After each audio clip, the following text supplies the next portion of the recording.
She didn't raise her voice. She didn't roll her eyes. She simply slid the $5 bill back across the table and said, "Sir, kindness isn't measured by how much you give. It's measured by how you treat people when no one is watching." The restaurant noise continued around them, forks against plates, quiet laughter, the smell of butter and garlic hanging in the air, but at that table everything stopped.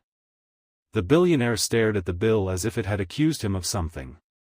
His fingers trembled slightly before he pulled his hand back. In that instant, something in his expression shifted, like a door inside him had been forced open.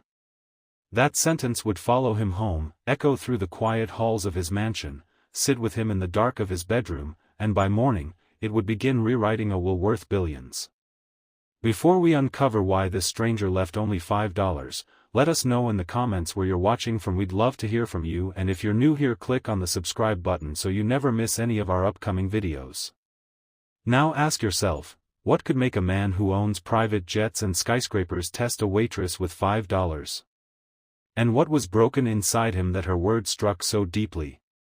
12 hours earlier, he had walked into that restaurant alone.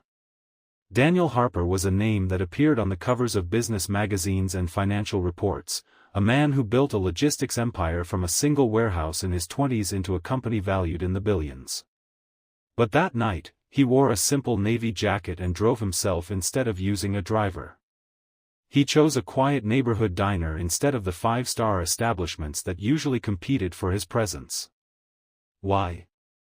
Because 3 weeks earlier, his only daughter, Emily, had stood in his office with tears in her eyes and told him she was leaving the foundation he funded in her name. "You write checks, Dad," she had said softly. "But you don't see people."